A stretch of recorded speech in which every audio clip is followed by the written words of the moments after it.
No Campeonato Carioca, foi aquele sufoco. Eu acompanhei o Carioca muito de pertinho, né? Eu fiz a Casa TV, eu ficava ao lado do banco do Luiz Castro, com o Vitor, com o João Brandão e todos os suplentes. Eu ficava muito perto deles.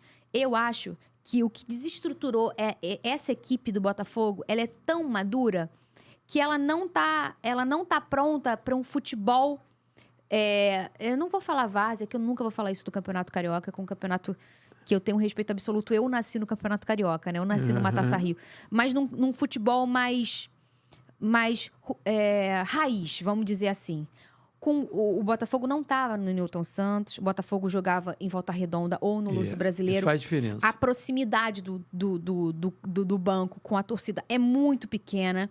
E esses jogos, assim, com essa pressão ali, eram 10 torcedores ali atrás xingando o Luiz Castro do início ao fim do jogo. Eu tenho uma passagem com o Luiz Castro, que era um jogo em que desde o início tinha um cara atrás de mim, em que ele só xingava o Luiz Castro. O jogo inteiro. O Vitor Sá, o Luiz Castro... Em que estádio isso? Em Volta Redonda. E o Piazon. E assim, eu tava olhando o comportamento deles. Eles não estavam reagindo bem. O Castro é um cara que fica ali na área técnica. Ele começou nos jogos a sentar. Ele não ficava mais ali. Ele ficava sentado, porque ele não queria ficar ouvindo aquilo. E dava pra ouvir. E eu ouvindo, Fernandinha, assume você! Olha esse cara aí!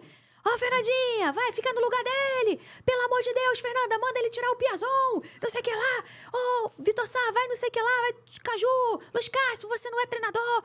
O cara ficou o jogo inteiro.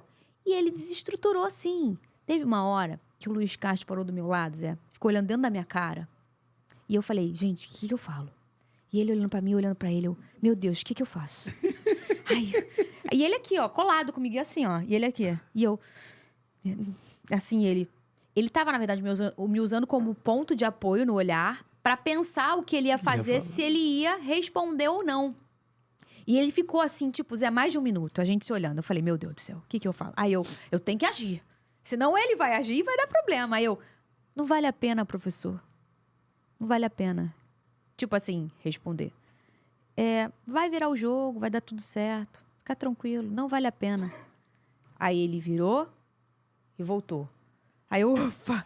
Mas assim, como aquilo mexeu com ele? Depois ele falou, ele comentou, o torcedor me mandou tomar caju. Aquilo feriu ele. Que pra ele agrediu aquilo era... muito, né? Então eu acho que o que fez o Botafogo desandar no Carioca, que a estreia não foi boa, mas o começo até foi bom. Do meio pro final que não foi. O que fez o Botafogo desandar no Carioca foi esse tipo de futebol que aquele grupo ali não tá preparado. Agora, você Na não Sul-Americana, que as coisas são mais raiz também, o Botafogo só liderou um pouco. Quem liderou foi a LDU. O Botafogo não lidera a Sul-Americana, quase nunca. Por quê? Perde, empata jogos bobos. Por quê? Porque tem essa coisa de um futebol que não é uma coisa madura, um futebol avançado. Esse grupo tem dificuldade de jogar com essas... Com essas questões externas, um campo pior, uma organização ruim, uma arbitragem bizarra, um grupo ali xingando. Essa é uma opinião minha, né?